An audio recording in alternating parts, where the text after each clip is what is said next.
ಎಲ್ಲರಿಗೂ ನಮಸ್ಕಾರ. ನನ್ನ ಚಾನಲಲ್ಲಿ ಹಲವು ಬಗೆಯ ದೋಸೆಗಳನ್ನು ನೀವು ನೋಡಿರುವಿರಿ. ಇವತ್ತೊಂದು ಅವಲಕ್ಕಿಯನ್ನು ಬಳಸಿ ಒಂದು ಸಾಫ್ಟಾದ ಇನ್ಸ್ಟೆಂಟ್ ಆಗಿ ಮಾಡುವಂತಹ ದೋಸೆ ಬಹಳ ಟೇಸ್ಟಿಯಾಗಿ ಬರ್ತದೆ. ಹಾಗಾದರೆ ಯಾರೆಲ್ಲ ನನ್ನ ಚಾನಲನ್ನು ನೋಡ್ತಿದ್ದೀರಿ, ಯಾರೆಲ್ಲ ಇನ್ನೂ ಸಬ್ಸ್ಕ್ರೈಬ್ ಮಾಡಿಲ್ಲ, ದಯವಿಟ್ಟು ಸಬ್ಸ್ಕ್ರೈಬ್ ಮಾಡಿ ಸಪೋರ್ಟ್ ಮಾಡಿ ಅಂತ ಹೇಳ್ತಾ ಬನ್ನಿ ಯಾವ ರೀತಿಯಲ್ಲಿ ಈ ಒಂದು ಆಗಾಗಲೇ ಮಾಡುವಂತಹ ದೋಸೆಯನ್ನು ಮಾಡುವುದು ಮತ್ತು ಅದು ಬಹಳ ಟೇಸ್ಟಿ ಸಹ ಆಗಿರ್ತದೆ, ಸ್ಮೂತಾಗಿಯೂ ಬರ್ತದೆ. ನಮಸ್ತೆ ಮಿತ್ರರೇ, ಇವತ್ತು ಅವಲಕ್ಕಿ ನೋಡಿ, ತೆಳು ಅವಲಕ್ಕಿ ಉಂಟು. 2 ಕಪ್ ಅವಲಕ್ಕಿ, 1 ಕಪ್ಪು ಸಪೂರ ಬಾಂಬೆ ಸಜ್ಜಿಗೆ ಅಥವಾ ಚಿರೋಟಿ ರವೆ ಸಾಕ್ತದೆ. ಇದನ್ನು ಬಳಸಿ ಒಂದು ಸ್ಮೂತಾದ ಇನ್ಸ್ಟೆಂಟ್ ಆದ ಆಗಾಗಲೇ ಅಂದರೆ ಮಾಡುವಂಥದ್ದು ರುಚಿಕರವಾದ ಒಂದು ದೋಸೆಯನ್ನು ಮಾಡೋಣ. ಈಗ ಮೊದಲಿಗೆ ನಾವೇನು ಮಾಡಬೇಕು ಹೇಳಿದರೆ, ಈ ಒಂದು ತೆಳು ಅವಲಕ್ಕಿಯನ್ನು 2 ಅವಲಕ್ಕಿ ಬೇಕು ನಮಗೆ. ಸೊ ಸುರಿಗೆ ತೊಳೆದುಕೊಳ್ಳೋಣ.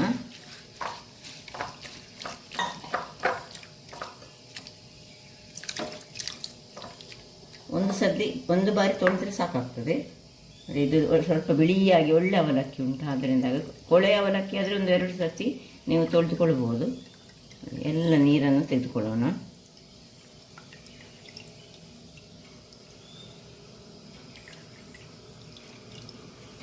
ತೆಗೆದುಕೊಂಡು ಇದನ್ನು ಹೀಗೆ ಇದಕ್ಕೆ ಸ್ವಲ್ಪ ಒಂದಿಷ್ಟೇ ಒಂದು ನೀರನ್ನು ಚಿಮುಕಿಸ್ಕೊಂಡು ಇದನ್ನು ಹೀಗೆ ಪಕ್ಕಕ್ಕೆ ಇಟ್ಕೊಳ್ಳೋಣ. ಇನ್ನು ಈ ರವೆಯನ್ನು ಸಹ ಹಾಗೆ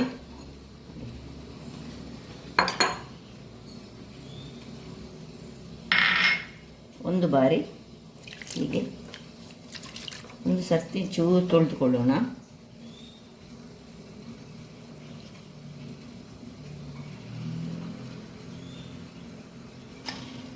ಇನ್ನು ಇದಕ್ಕೆ ಒಂದು ಮುಳುಗುವಷ್ಟು ಸ್ವಲ್ಪ ನೀರು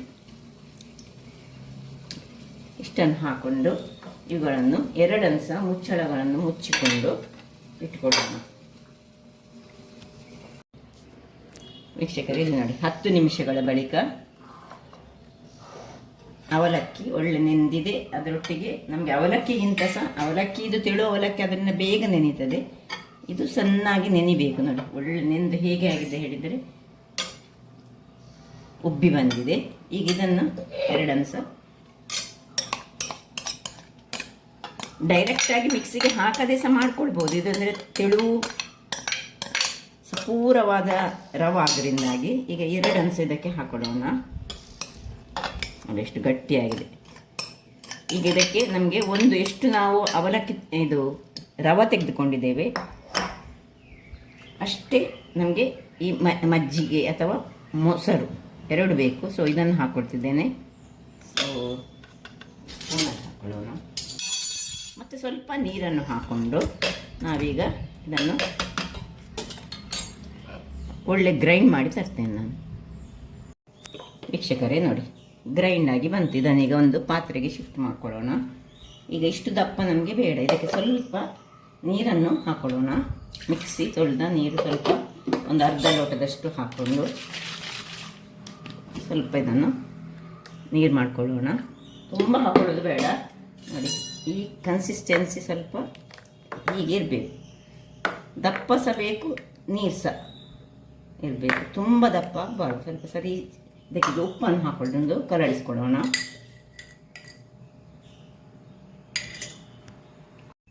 ಉಪ್ಪು ಹಾಕಿದ ಬಳಿಕ ಈಗ ಇದು ಆಪ್ಷನಲ್, ನಾನು 1 ಸ್ಪೂನಿನಷ್ಟು ಸಕ್ಕರೆಯನ್ನು ಹಾಕ್ಕೊಳ್ತಿದ್ದೇನೆ.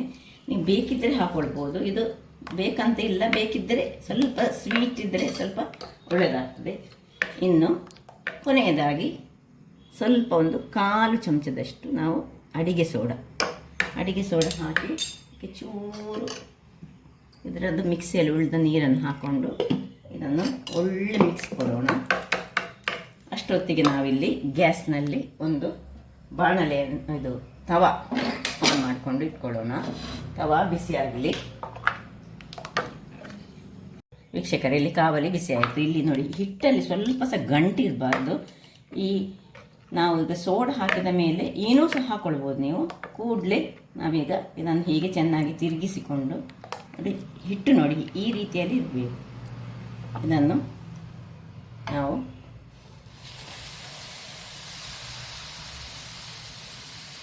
ಏನು ಅಲ್ಲಾಡಿಸೋದು ಬೇಡ, ಹೀಗೆ ಎಲ್ಲ ಮಾಡಿಕೊಳ್ಳೋದು ಬೇಡ. ಅದರಷ್ಟಕ್ಕೆ ಅದು ಫ್ಲೋ ಆಗಲಿ. ಮತ್ತು ನಾವೇನು ಮಾಡಬೇಕು ಹೇಳಿದರೆ, ಇದರ ಮೇಲೆ ಸ್ವಲ್ಪ ತುಪ್ಪವ ಎಣ್ಣೆಯ ಏನು ಬೇಕು ನಿಮಗೆ ಅದನ್ನು ಸೈಡ್ಸಿಗೆ ಸ್ವಲ್ಪ, ಕೇವಲ ಅವಲಕ್ಕಿ ಮತ್ತು ಇದರಿಂದ ಮಾಡುವಂತಹ ಒಂದು ಸುಲಭದ ಇನ್ಸ್ಟೆಂಟ್ ಆದ ಒಂದು ದೋಸೆ ಇದು. ಸ್ವಲ್ಪ ಕಣ್ಣು ಬರುವಾಗ ಇದನ್ನು ಮುಚ್ಚಳವನ್ನು ಮುಚ್ಚಿಕೊಳ್ಳೋಣ. ವೀಕ್ಷಕರೇ, ಇಲ್ಲಿ ನೋಡಿ ಹೀಗೆ ನೋಡಿ, ತುಂಬ ಸ್ಮೂತಾಗಿರ್ತದೆ. ಈಗ ಇದನ್ನು ಹೀಗೆ ನೋಡಿ ಅಡಿಯಲ್ಲಿ ಈ ರೀತಿ ಬರ್ತದೆ. ಇನ್ನು ಸ್ವಲ್ಪ ಹೊತ್ತು ಇದು ಸ್ವಲ್ಪ ಕಾಯಿಲಿ, ಆಮೇಲೆ ತೆಗೆದುಕೊಳ್ಳೋಣ. ವೀಕ್ಷಕರೇ, ಒಂದು 2-3 ನಿಮಿಷಗಳ ಬಳಿಕ ನೋಡಿ ಹೀಗೆ ಸ್ಮೂತಾದ ದೋಸೆ ರೆಡಿ ಆಗ್ತದೆ. ಇನ್ನು ತೆಗೆದುಕೊಳ್ಳೋದು ಅದೇ ರೀತಿ. ಬೇಕಿದ್ದರೆ ನೋಡಿ ಹೀಗೆ ಒಂದು ಸೌಟಿನ ಬದಲು 2 ಸೌಟ್ ಸಹ ನಾವು ಹಾಕ್ಕೊಳ್ಬೋದು. ಸ್ವಲ್ಪ ಹೆಚ್ಚು ಸಹ ಹಾಕ್ಕೊಂಡ್ರೆ ಇನ್ನು ಸ್ವಲ್ಪ ದಪ್ಪ ಆಗಿ ಬರ್ತದೆ. ತೆಳು ಬೇಕಿದ್ದರೆ ತೆಳುವಲ್ಲಿ ಹಾಕ್ಕೊಳ್ಬೋದು. ಇದೇ ರೀತಿ ಸುಲಭ ಇನ್ಸ್ಟೆಂಟಾಗಿ ಆಗಾಗಲೇ ಮಾಡುವಂಥದ್ದು. ಇದರ ಮೇಲೆ ಇನ್ನು ತುಪ್ಪ ಹಾಕ್ಕೊಳ್ಳೋದು, ಬೇಯಿಸ್ಕೊಳ್ಳೋಣ. ಇದೇ ರೀತಿ ಮಾಡೋಣ. ವೀಕ್ಷಕರೇ ನೋಡಿ, 2ನೇ ದೋಸೆ ಸಹ ರೆಡಿ ಆಯಿತು. ಸೊ ಇಲ್ಲಿ ನೋಡಿ ಈ ರೀತಿಯಾಗಿ ಬರ್ತದೆ. ಸ್ವಲ್ಪ ಹೆಚ್ಚು ಕಾಯಿಸಿದರೆ ಆ ರೀತಿ, ಸ್ವಲ್ಪ ದೊಡ್ಡದು ಮಾಡಿದ 2 ಸೌಟ್ ಹಾಕಿದರೆ ಈ ರೀತಿ ಬರ್ತದೆ. ಸುಲಭ, ಟೇಸ್ಟ್ ಸಹ ತುಂಬ ಚೆನ್ನಾಗಿರ್ತದೆ. ಹಾಗಾದರೆ ಇದಕ್ಕೆ ಚಟ್ನಿಯನ್ನು ಸಹ ತಿನ್ಬೋದು, ಅಥವಾ ಮನೆಯಲ್ಲಿ ಈಗ ಸಾಂಬಾರು ಅಥವಾ ಪದಾರ್ಥ ಏನಾದರೂ ಮೀನಿನ ಪದಾರ್ಥವ ಅಥವಾ ಈ ವೆಜಿಟೇಬಲ್ ಸಾಂಬಾರು, ವೆಜಿಟೇಬಲ್ ಕೂರ್ಮ ಯಾವುದಿದ್ರೂ ಇದಕ್ಕೆ ಚೆನ್ನಾಗಿ ಬರ್ತದೆ. ಹಾಗಾದರೆ ನನ್ನ ಈ ಕುಕಿಂಗ್ ಚಾನಲ್ ನಿಮಗೆ ಇಷ್ಟ ಆದರೆ ಬೋಳೂರು ಸುವರ್ಣ ಚಾನಲನ್ನು ಲೈಕ್ ಮಾಡಿ, ಶೇರ್ ಮಾಡಿ ಹಾಗೂ ಸಬ್ಸ್ಕ್ರೈಬ್ ಮಾಡಿ, ಹಾಗೂ ನನ್ನ ಇನ್ಸ್ಟಾಗ್ರಾಮ್ ಪೇಜನ್ನು ಫಾಲೋ ಮಾಡಿ. ಧನ್ಯವಾದಗಳು.